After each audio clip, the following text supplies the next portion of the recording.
साथियों नमस्कार, आप सभी का स्वागत है हमारे YouTube चैनल सक्सेस बात पर। देखिए दोस्तों, आपको स्क्रीन पर एक मापन एवं मूल्यांकन करके टॉपिक दिखाई दे रहा होगा।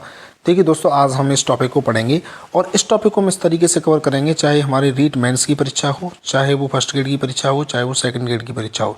इन तीनों में मापन एवं मूल्यांकन के जितने भी क्वेश्चन बन सकते हैं या जितनी भी डेप्थ में पेपर सेट हमारा जा सकता है, वहाँ तक हम जाने की कोशिश करेंगे। और देखिए दोस्तों, आपको ये पूरा का पूरा मटेरियल मेरा एक PDF में लिखा हुआ है, और जिससे क्या है कि आपको समझाने में भी थोड़ी सी इजी रहेगा और सारा जो भी कंटेंट आपको लिखा हुआ मिल जाएगा। आप चाहें तो इसका नोट्स बना सकते हैं या आप वीडियो को एक दो बार अच्छे तरीके से देख सकते हैं। तो देखिए दोस्तों, बिना समय गवाए हुए हम इसको स्टार्ट करते हैं। देखिए दोस्तों, मापन लिखा हुआ है। मापन, पहले मापन को पढ़ेंगे, उसके बाद मूल्यांकन पढ़ेंगे। मापन क्या है? तो देखिए, मापन के बारे में, मापन एक सीमित प्रक्रिया है। मापन एक मुखी प्रक्रिया, मतलब मापन इज ए सीमित, मतलब बहुत ज़्यादा लिमिटेड प्रक्रिया है। कैसी है? मापन है वो अपने आप में क्या है, बहुत ज़्यादा लिमिटेड है। और मापन एक एक मुखी प्रक्रिया, मतलब ये वन साइडेड है, केवल वन साइड ही चल रहा है तो वन साइडेड ही होगा। ये डिफरेंट साइडेड होने वाली प्रक्रिया नहीं है। इसके माध्यम से विद्यार्थी के बारे में केवल भौतिक एवं मानसिक रूप से मापन किया जा सकता है। देखिए, विद्यार्थी का केवल या तो आप फिजिकली मापन कर सकते हो, जैसे कि विद्यार्थी के अंदर वजन कितना है, विद्यार्थी की लंबाई कितनी है, ऐसा आप देख सकते हो। या आप बौद्धिक रूप से मापन के बारे में बात करें कि मतलब बुद्धि का IQ लेवल कितना है, इस बात को आप देख सकते हो। इससे ज़्यादा कुछ नहीं देख सकते। आगे लिखा हुआ है, मापन मूल्यांकन का एक अंग है। बिल्कुल सही बात है। मूल्यांकन एक विस्तृत प्रक्रिया होती है और मापन एक क्या है, एक छोटी सी प्रक्रिया है, एक बहुत शॉर्ट प्रोसेस है। चलते हैं, देखिए दोस्तों आगे क्या है। मूल्यांकन के बारे में बात करें कि मूल्यांकन को देखते हैं। मूल्यांकन दो शब्दों से मिलकर के बना है। मूल्य साथ में क्या है, अंकन। मूल्य प्लस अंकन दो शब्दों से मिलकर के बना है। अर्थात उस व्यक्ति के गुणों या विशेषताओं को अंक प्रदान करना। मूल्यांकन में मापन के साथ साथ मूल्य निर्धारण भी सम्मिलित होता है। मतलब बात यह है, कोई विद्यार्थी है, उसके अंदर कौन कौन से गुण हैं और उसके गुणों के आधार पर उसकी आप क्या मार्किंग कर रहे हो कि मतलब इसको, मतलब क्या इसकी वैल्यूएशन है। ये विद्यार्थी, मतलब हम इसको मतलब गुड वाली रैंक में रखते हैं, या इसको बेस्ट वाली में रखते हैं, या इसको बिल्कुल वर्स्ट वाली में रखते हैं, मतलब ये खराब व्यक्ति है, इसमें रखते हैं। मतलब उसके मूल्य के आधार पर हम विद्यार्थी क्या करेंगे, अंकन करेंगे। अर्थात उस व्यक्ति के गुणों या विशेषताओं को अंक प्रदान करना। मूल्यांकन और मापन के साथ साथ मूल्य निर्धारण भी होता है। ध्यान रखना, मूल्यांकन में दो चीज़ होती है। देखो, विद्यार्थी को अंक तो मिलेंगे ही मिलेंगे, लेकिन साथ में उसके मूल्यों का निर्धारण भी होता है। उसका मतलब वैल्यू भी दी जाएगी कि वास्तव में ये वैल्यूएबल पर्सन है भी है या नहीं है। ठीक है दोस्तों, तो इसकी डिटेल से थोड़ा सा देखते हैं मूल्यांकन को। मूल्यांकन एक बहुमुखी प्रक्रिया है तथा यह परिमाणात्मक के साथ साथ गुणात्मक भी होता है। ठीक है, मतलब परिमाण के साथ साथ मतलब मात्रा तो दिखाएगा ही दिखाएगा, साथ में उसके गुणों को भी देखना है। मतलब क्वांटिटी एंड द क्वालिटी, दोनों ही चीज़ों की मेजरमेंट को देखना है। जैसे कभी कि ऐसा हो जाता है, कोई व्यक्ति है, उसके अंदर क्वांटिटी ज़्यादा है, बहुत लंबा है, तगड़ा है, मोटा है, सब कुछ है, बट लेकिन उसके अंदर व्यवहारिकता नहीं है, उसके अंदर कैसा कोई गुण नहीं है जिससे कि हम उसे एक अच्छे व्यक्तियों में काउंट कर सकें। जबकि मापन केवल एक परिमाणात्मक होता है। मापन है जो मेजरमेंट है, ओनली केवल उनके परिमाणात्मक है, या हमको बोलें इसको कि मात्रात्मक होता है मापन। जबकि जो मूल्यांकन है वो परिमाणात्मक के साथ साथ कौन सा होता है भैया, परिमाणात्मक के साथ साथ वो गुणात्मक भी होता है। दोनों गुण इसमें इंक्लूड होते हैं। आगे चलें। मूल्यांकन एक सतत प्रक्रिया है। मूल्यांकन कैसी प्रक्रिया, सतत प्रक्रिया है, और मूल्यांकन के माध्यम से विद्यार्थी के गुण, दोष और उसकी क्षमता और बौद्धिक स्तर का मापन किया जाता है, जिसके माध्यम से सटीक रूप से भविष्यवाणी संभव हो सकती है। मतलब हम विद्यार्थी के बारे में बता सकते हैं कि वो भविष्य के अंतर्गत क्या कर सकता है, क्या नहीं कर सकता। आगे देखें और क्या है।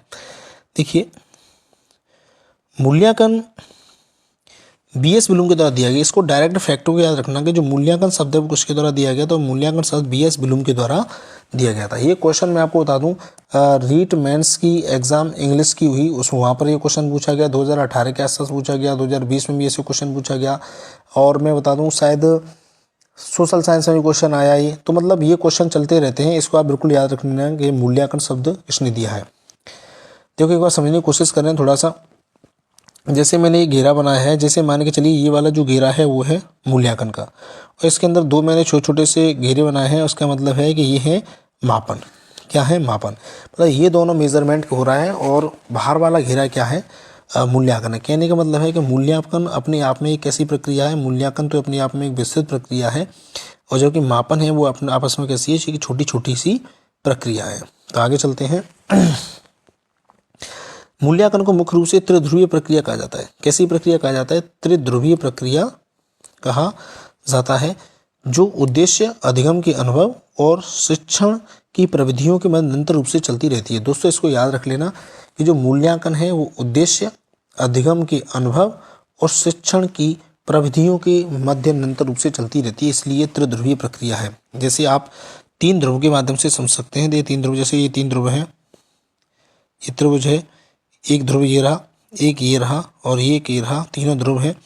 तो पहले में जैसे कि उद्देश्य है कि एक विद्यार्थी का उद्देश्य क्या है, दूसरे में उसके अधिगम के अनुभव है, एक स्टूडेंट के अधिगम के अनुभव है, उसने क्या सीखा है क्या नहीं सीखा है, और सीखा है तो कौन कौन सी विधियों के माध्यम से सीखा है, ये इसमें क्या है, तीसरा गुण है। जैसे कि सिलेबस हो और साथ में स्टूडेंट हो और क्या हो, टीचर हो, तभी जाके मूल्यांकन हो सकता है। मतलब 3 चीज़ें होनी चाहिए तब जाके वो क्या कहलाएगी, त्रिध्रुवीय प्रक्रिया कहलाएगी। इस बात को आप समझ सकते हो। जैसे कि स्टूडेंट है और सिलेबस है और आपके पास क्या है, टीचर है, तो ये देखिए क्या बन गया, ट्राइगोनल बन गया, और इस तरीके से त्रिध्रुवीय प्रक्रिया होगी। आगे चलते हैं कि मूल्यांकन किसके द्वारा किया जाता है, किसके द्वारा नहीं किया जाता, इसके बारे में बात करेंगे। तो देखिए मूल्यांकन की प्रविधियों को बात करें। यहाँ से देखिए दोस्तों क्वेश्चन पूछे जाते हैं, ये वेरी वेरी इंपॉर्टेंट है, इसको डिटेल से आप समझ लेना है की बार में। मूल्यांकन की प्रविधियाँ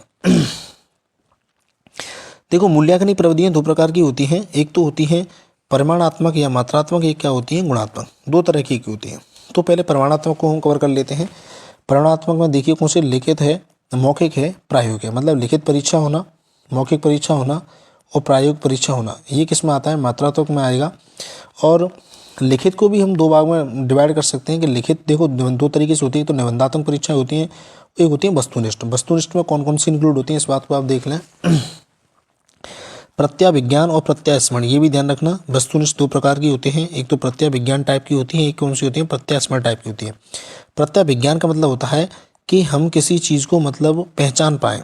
जैसे जैसे सत्य है असत्य है, सत्य सत्य को बता दें, हाँ या ना में उत्तर दे दें। मिलान पद के कोई हों या बहुचयनात्मक टाइप के जो भी प्रश्न होते हैं वो प्रत्याविज्ञान में आते हैं। प्रत्यास्मरण का मतलब होता है रिकॉल करना, कि हमें कोई चीज़ पूछी और हम उसको रिकॉल कर पा रहे हैं।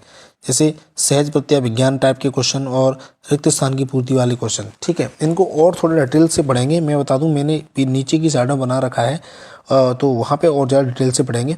पहले आप हल्का सा समझ लें, क्योंकि यहाँ केवल और केवल आपको रफली आइडिया दी जा रहा है, डिटेल में यहाँ पे नहीं बताएं। डिटेल में आपको जाके नीचे बताया जाएगा नेक्स्ट पेज पर।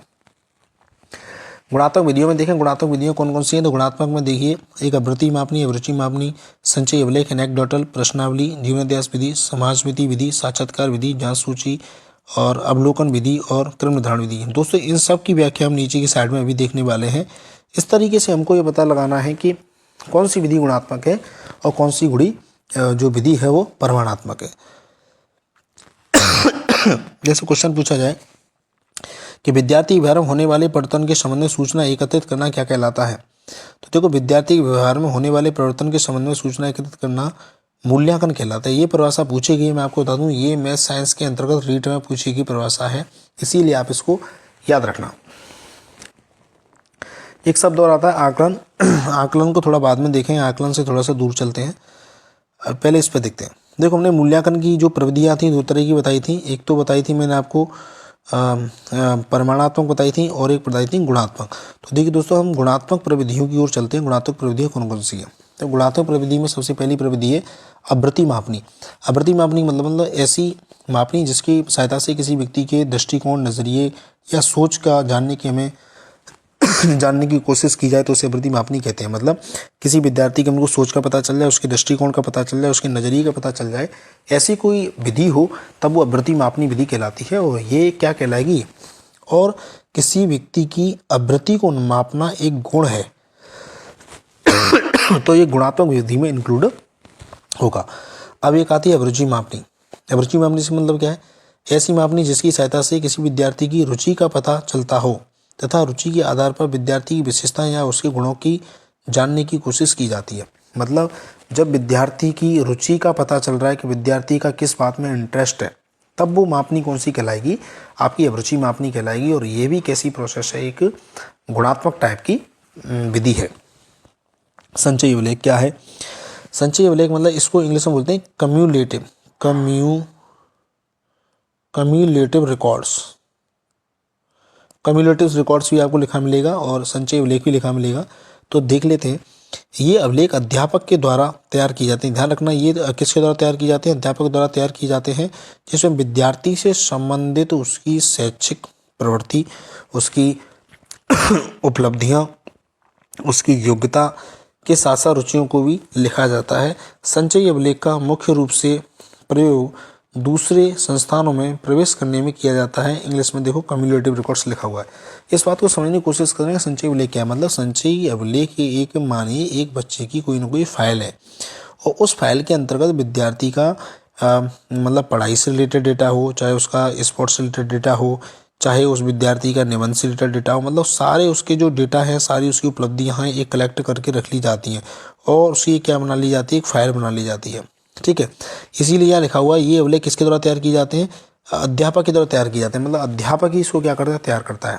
और इसका प्रॉफिट क्या है?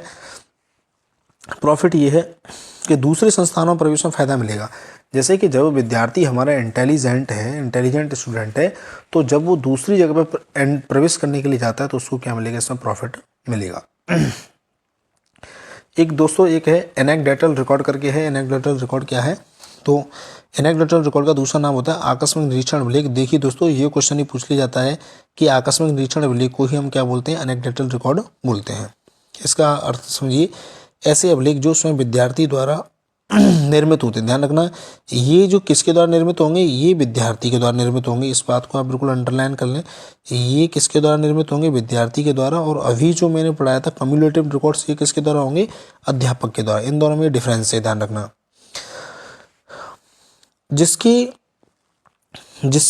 जिसमें उसके द्वारा लिखित डायरियाँ, कविताएं, निबंध, देखो क्या हुआ, डायरिया लिख सकता है बच्चा, डायरिया लिख सकता है, कविता लिख सकता है, निबंध लिख सकता है और विभिन्न प्रकार की रचनाएं इंक्लूड कर सकता है। और तथा इन अभिलेखों के आधार पर छात्र के बारे में सामान्यीकरण किया जाता है। मतलब इन अभिलेखों के माध्यम से हम बताते हैं कि विद्यार्थी कैसी प्रोग्रेस करेगा, कितनी ज़्यादा मतलब बच्चा योग्य है या कितना ज़्यादा बच्चा योग्य नहीं है, हम इसी के आधार पर हम बताते हैं। ठीक है दोस्तों, इसके बाद चलिए, इसके बाद आगे है प्रश्नावली विधि। प्रश्नावली विधि आपसे सिंपल सा क्वेश्चन पूछा जाएगा, प्रश्नावली विधि एक गुणात्मक विधि है या प्रश्नावली विधि एक मात्रात्मक है? तो देखिए दोस्तों, आपका आंसर क्या होना चाहिए? ये एक ऐसी विधि है, गुणात्मक है, क्योंकि जो भी हम पढ़ रहे हैं ये विधियाँ कौन सी पढ़ रहे हैं? गुणात्मक पढ़ रहे हैं। तो प्रश्नावली के अर्थ को समझें। प्रश्नावली दो शब्दों से मिलकर के बना, इसका अर्थ होता है प्रश्न प्लस अवली। प्रश्न प्लस अवली, जिसका अर्थ हो गया मतलब प्रश्नों की श्रृंखला। मतलब किसी भी जो भी स्टूडेंट है उनसे बहुत सारे क्वेश्चन पूछे जाएं, एक क्वेश्चन, 2, 3, 4, 5, 6, मतलब 10-20 क्वेश्चन पूछे जाएं। ठीक है, आगे देखें क्या है। प्रश्नावली की यह सबसे बड़ी विशेषता है कि इसमें प्रश्नों की संख्या बहुत अधिक नहीं होती, ये ध्यान रखना। अब तुम कहोगे इसमें प्रश्नों की संख्या में विद्यार्थी से 150 कर लें, ऐसा बिल्कुल भी नहीं होगा। मतलब इसमें प्रश्नों की संख्या भी होगी तो क्या है, थोड़ी सी लिमिटेड ही होगी, कि जिससे विद्यार्थी बहुत ज़्यादा जोर ना पड़े। इसमें प्रश्नों की संख्या क्या होती है? अधिक नहीं होनी चाहिए। और इसके जनक कौन है बेटा? वुडवर्थ हैं, ये आपको याद होना चाहिए। आगे लिखा हुआ है प्रश्नावली मुख्य रूप से 4 प्रकार की होती है। 4 प्रकार कौन कौन से हैं?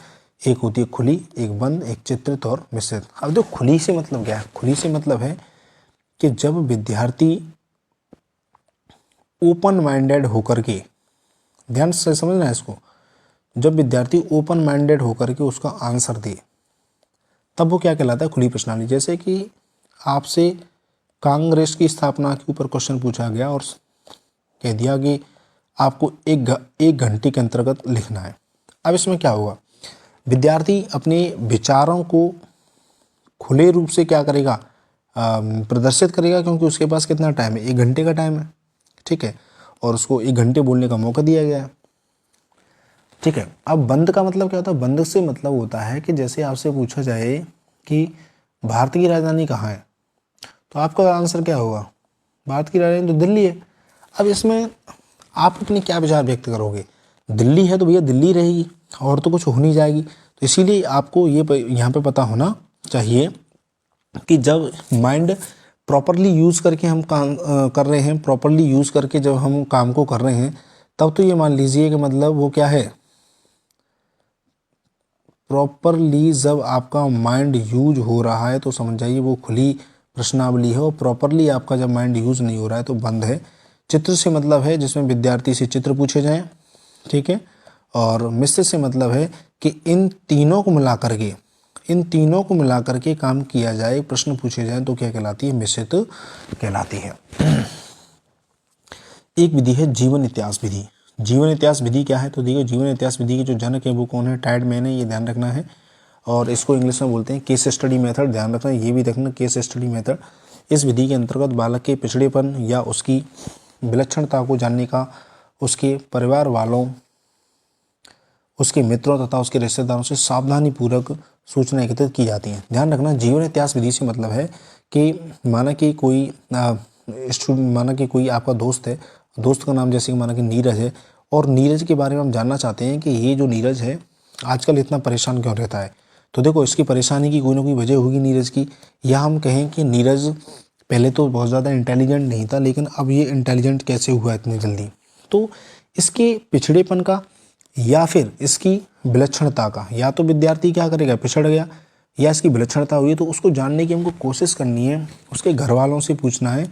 बट लेकिन घर वालों को ये हमको बताना नहीं है कि कि इसके बारे में हम स्टडी कर रहे हैं। जैसे कि सिंपल सी भाषा में ये हो गया कि कोई व्यक्ति है उसके बारे में हमें जानने की कोशिश करनी है, बट लेकिन उस विद्यार्थी को पता नहीं होना चाहिए, जैसे नीरज को पता नहीं होना चाहिए कि मेरे बारे में कोई जानने की कोशिश कर रहा है। ठीक है दोस्तों, आगे चलते हैं। इस विधि से विद्यार्थी का इतिहास जानने की क्या की जाती है, कोशिश की जाती है। समाजमिति विधि, समाजमिति विधि के प्रवर्तक कौन है, जे.एल. मोरेनो है। इसकी 1934 में इन्होंने इसको दिया था। देखो इस विधि के माध्यम से एक व्यक्ति की समाज में स्थिति को जानने की कोशिश की जाती है, और उसका व्यवहार कैसा है और उसके नेतृत्व की क्षमता कितनी प्रभावशाली, ये जानने की कोशिश की जाती है। समाजमिति का मतलब हो गया, मतलब व्यक्ति का समाज में बिहेवियर कैसा है, मतलब मेन बात यह है। जैसे सिंपल सी भाषा में बात करें कि कोई व्यक्ति है तो उसका बिहेवियर कैसा है, उसका व्यवहार है कैसा, लोग उसको उसके व्यवहार को कितना पसंद करते हैं, वो समाजमिति विधि कहलाती है। ठीक है, जैसे कि एक गांव का जो सरपंच है, गांव वालों ने उसको सरपंच बनाया है, तो उसके बिहेवियर के आधार पर बनाया, किसके आधार पर बनाया, बिहेवियर के आधार पर। तो हम कह सकते हैं कि एक जो सरपंच होता है उसके जो व्यवहार करने की जो पावर होती है वो और लोगों की तुलना में कहीं अधिक बेटर थी, इसी वजह से उसे गाँव वालों ने क्या चुना, सरपंच चुना। तो ये समाजमिति विधि है आपसे। तो ये क्या है, ये इससे भी विद्यार्थी इससे भी जो व्यक्ति उसके गुणों के बारे में पता चलती है। साक्षात्कार विधि की बात करें, आपको पता होगा साक्षात्कार क्या होता है। जैसे एक व्यक्ति सामने बैठ जाता है कुर्सी पर, और एक व्यक्ति आमने सामने बैठ करके जो प्रोसेस चलती है, इंटरव्यू बोलते हैं इसको, वो साक्षात्कार कहलाता है। और साक्षात्कार के जनक कौन है, साक्षात्कार के जनक जॉन डॉर्ले हैं। कौन है, जॉन डार्ले हैं, और इसके जनक है जॉन डार्ले। ठीक है, साक्षात्कार मुख्य रूप से दो प्रकार का होता है, मुख्य रूप से दो प्रकार का है। कौन कौन सा है मुख्य रूप से, एक तो संरचित होता है, मतलब हमको एक बोले औपचारिक होता है, एक क्या होता है अनौपचारिक। औपचारिक से मतलब है कि जब जैसे कि आरएस की प्रक्रिया है, ठीक है, तो इसमें क्या होता है, औपचारिक इसलिए है कि मतलब आपका टाइम, आपकी डेट, सारा आपका फिक्स है कि आपको जैसे कि माना कि 10 तारीख को आना है और इतने बजे आना है, यहाँ पर आपका वो होगा, तब यहाँ पर आपका इंटरव्यू होगा, वो तो क्या कहलाए, ये औपचारिक प्रोसेस। मतलब एज ए जो फिक्स्ड प्लानिंग है, पहले से जो प्री प्लान्ड है, मतलब इसको समझें कि एक जो मैं शब्द इस्तेमाल करूँ इन सबकी जगह पे, वो शब्द ये होगा कि प्री प्लान्ड सिस्टम हो। क्या हो, प्री प्लान्ड हो। प्री प्लान्ड पहले से जो सब कुछ प्लान है तब वो संरचित कहलाता है। और जब प्लान नहीं हो, ठीक है, प्लान नहीं है, बट आज जैसे आप आज स्कूल आए और स्कूल आए, टीचर ने बोला कि आज मैं आपसे विज्ञान के इस वाले पाठ को पूछूंगा, तो यहाँ पे विद्यार्थियों को थोड़ी सी दिक्कत होगी। तो ध्यान रखना, क्वेश्चन ये पूछा गया कि कौन से मूल्यांकन का प्रकार थोड़ा सा टफ हो जाता है। तो मूल्यांकन का प्रकार जो टफ होता है वो अनौपचारिक होता है, क्योंकि यहाँ पर विद्यार्थी को कुछ ही मालूम नहीं होता है कि आज हमारा इंटरव्यू है, बट लेकिन औपचारिक मूल्यांकन इसीलिए सरल होता है क्योंकि यहाँ पर विद्यार्थी को मालूम होता है कि दिनांक इतने को मेरा क्या है इंटरव्यू है, तो विद्यार्थी पढ़ करके जाता है। आगे चलते हैं। जांच सूची, जांच सूची मतलब क्या है? देखो चेक लिस्ट बोलते हैं जांच सूची को। इसमें क्या है, आवृत्ति, अभिरुचि, विशेष गुण की जांच की जाती है। इसके साथ साथ ये प्राथमिक स्तर पर उपयोगी, ध्यान रखना ये सबसे ज़्यादा यूज क्यों की जाती है, प्राथमिक स्तर पर यूज की जाती है। ठीक है, प्राथमिक स्तर पर, ठीक है, गुणात्मक मूल्यांकन की विधि है। अपने मतलब पूर्व क्वेश्चन है आपसे, क्वेश्चन है कि पूर्व प्राथमिक स्तर पर गुणात्मक मूल्यांकन की कौन सी विधि है? तो अवलोकन, निरीक्षण, जांच सूची और क्रम निर्धारण, मापनी। ऑप्शन के आधार पर आपको बताना है। दो ऑप्शन में जांच सूची है और अवलोकन है। तो देखा जाए जब इनमें से आपको बताना है फर्स्ट एंड सेकंड में से, तो क्या क्या रहेगा आपका आंसर? आपका आंसर रहेगा, देखो भाई, अवलोकन भी होता है और क्या होता है आपका जांच सूची होती है। फर्स्ट एंड सेकंड ये आपका आंसर रहेगा। ठीक है, मतलब अवलोकन विधि इसीलिए यूज होती है क्योंकि छोटे बच्चों की हम परीक्षा नहीं ले सकते, तो इसीलिए केवल हम अवलोकन करके ही बता सकते हैं कौन सा बच्चा इंटेलिजेंट है, कौन सा बच्चा क्या है डल है, या कौन सा बच्चा इंटरेस्टेड है और कौन सा बच्चा इंटरेस्टेड नहीं है। ठीक है, दूसरी बात, अब आपसे क्वेश्चन यहाँ पूछे जाएगा जांच सूची। तो जांच सूची में जैसे ऐसे क्वेश्चन आते थे, मैं आपको बता दूं कि जैसे कि विद्यार्थी क्वेश्चन पूछे क्या आप आज नहा कर आए हो, तो विद्यार्थी क्या बोलेगा, या तो बोलेगा यस या क्या बोलेगा नो। और एक जैसे कि और सारे क्वेश्चन होते थे उनको ध्यान में बुकलेट आती थी, तो उसमें लिख रहे थे क्या आप अपने माता पिता के पैर छू करके आते हो, आते ना ऐसे क्वेश्चन, तो उसमें या तो आता था यस, या क्या क्या आता था नो। ठीक है, तो ये क्या थी मैं आपको बता दूं, ये जो थी जांच सूची थी। क्या थी? जांच सूची थी। आगे लिखा हुआ देखिए, इसके माध्यम से विद्यार्थी की आवृत्ति और अभिरुचि को जानने के साथ साथ उसके भावात्मक पक्ष जांचने के लिए विभिन्न प्रकार के प्रश्न लिखित रूप से दिए जाते हैं, जिसका विद्यार्थी को हाँ या ना में उत्तर देना होता है। बिल्कुल सही बात है। जैसे मैं कह रहा हूँ नहाने वाला क्वेश्चन है, पैर छूने वाला क्वेश्चन है, ये सारे क्वेश्चन किए जाते हैं। और यह विधि पूर्व प्राथमिक के साथ साथ प्राथमिक स्तर पर भी क्या होती है, लागू होती है। अब देखो, अवलोकन और निरीक्षण दोनों को मैं यहाँ कर रहा हूँ कि अवलोकन क्या है, निरीक्षण क्या है। तो देखो, अवलोकन विधि के जो जनक हैं वो कौन है? वाटसन है। ठीक है दोस्तों, आगे देखें। इस विधि का प्रयोग बालकों की योग्यता व क्षमता को जानने के लिए किया जाता है। यह विधि बालकों पर इसीलिए प्रयोग में आती है क्योंकि उन पर कोई और विधि आरोपित नहीं होती। ध्यान रखना, वेरी वेरी इंपॉर्टेंट है। यह विधि, अवलोकन विधि, बालकों पर इसीलिए प्रयोग में ली जाती है क्योंकि उस पर अन्य कोई विधि काम में नहीं ले सकता। अभी मैंने कहा भी था आपसे कि बालकों पर भैया कोई सी विधि काम नहीं ली जा सकती, क्योंकि बालक तो भाई बहुत छोटे हैं। अब तुम कहोगे बालकों की हम परीक्षा ले लें, बालकों की क्या परीक्षा लोगे? बालक क्या लिखना जानते हैं कि बालक नहीं जानते? तो इसीलिए ये अवलोकन विधि छोटे बच्चों के लिए अलाउ होती है। निरीक्षण में क्या है, इस विधि के माध्यम से अधिक उम्र के विद्यार्थियों का ज्ञानात्मक, भावात्मक तथा क्रियात्मक पक्ष जानने की कोशिश की जाती है। जो उम्र में ज़्यादा है, ठीक है, तो उनके लिए यूज़ की जाती है, और जो छोटे बच्चे हैं उनके लिए यूज़ की जाती है अवलोकन विधि। आगे लिखा हुआ है, अवलोकन विधि बड़े विद्यार्थियों पर इसलिए लागू नहीं होती है क्योंकि जैसे ही उन्हें यह पता चलता है कि हमारा अवलोकन हो रहा है तो वे अपनी प्रवृत्ति परिवर्तित कर लेते हैं। बिल्कुल सही बात है। जैसे कि आप बड़े बच्चे हो, मैं बड़ा हूँ, या और कोई बड़ा बच्चा है, तो वो क्या समझेगा कि भाई हमारी चेकिंग हो रही है, तो हम अपने बिहेवियर में क्या कर लेते हैं, चेंज कर लेते हैं। ठीक है, लेकिन बच्चा ऐसा नहीं कर सकते। अब देखिए, एक है क्रम निर्धारण मापनी, इसको रेटिंग स्केल बोलते हैं। क्या बोलते हैं? Rating scale. और इसके जो जनक हैं वो लिकर्ट एवं थ्रस्टन है। कौन है? लिकर्ट एवं थ्रस्टन है। आगे देखें, इस विधि के माध्यम से कोई विद्यार्थी अपना उत्तर है वो वरीयता या तुलना के आधार पर देता है जो उन्हें सबसे ज़्यादा पसंद होता है। ठीक है, जो ज़्यादा फेवरेट उसका आंसर होगा उसके लिए वो आंसर देगा, और नहीं होगा उसके लिए वो नहीं देगा। उसके लिए वह सबसे ज़्यादा वरीयता देता है तथा अंकों के आधार पर निर्धारण करता है। इसमें 0 से लेकर के 6 से 7 तक के अंक हो सकते हैं।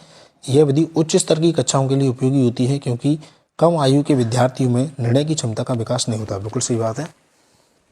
पहले आप एक क्वेश्चन देखें, फिर उसको बाद मैं आपसे और बात करूंगा। जैसे क्या आप गणित में रुचि रखते हैं, ऐसा क्वेश्चन है, तो कोई विद्यार्थी कहेगा कि बिल्कुल नहीं, कोई ये कहेगा कि हाँ हम रखते हैं, बहुत अधिक रखते हैं, कोई ये कहेगा हम सामान्यतः रखते हैं, कोई कहेगा बहुत कम रखते हैं। जैसे अब डिटेल पूछी गई तो किसी ने तो बताया कि भैया हाँ मैं नॉर्मली रखता हूँ, किसी ने बताया मैं बहुत कम रखता हूँ, किसी ने बताया बहुत अधिक रखता हूँ। तो एक रेटिंग देनी है कि आप किस तरीके की वो रखते हैं, रुचि रखते हैं। देखिए दोस्तों, यहाँ आपके जो गुणात्मक विधियाँ थी, गुणात्मक विधियाँ मैं आपको करा चुका हूँ। गुणात्मक के बाद जो विधियाँ रह जाएंगी वो मात्रात्मक विधियाँ रहेंगी। तो उसके लिए मैं मूल्यांकन का एक और नेक्स्ट पार्ट लेकर के आऊँगा। ठीक है दोस्तों, तो मूल्यांकन को हम अपने नेक्स्ट पार्ट में पढ़ेंगे, क्योंकि ये वीडियो बहुत ज़्यादा फिर लंबी हो जाएगी और थोड़ा सा बच्चों को थोड़ा पढ़ने में ऐसे लगेगा 1-2 घंटे की वीडियो होगी। इसीलिए मैं आपके लिए 2 वीडियो बनाऊंगा। और आपको कोई भी यहाँ पर कन्फ्यूजन आती है तो आप बेझिझक कमेंट बॉक्स में आकर के आप कमेंट कर सकते हैं। ठीक है दोस्तों।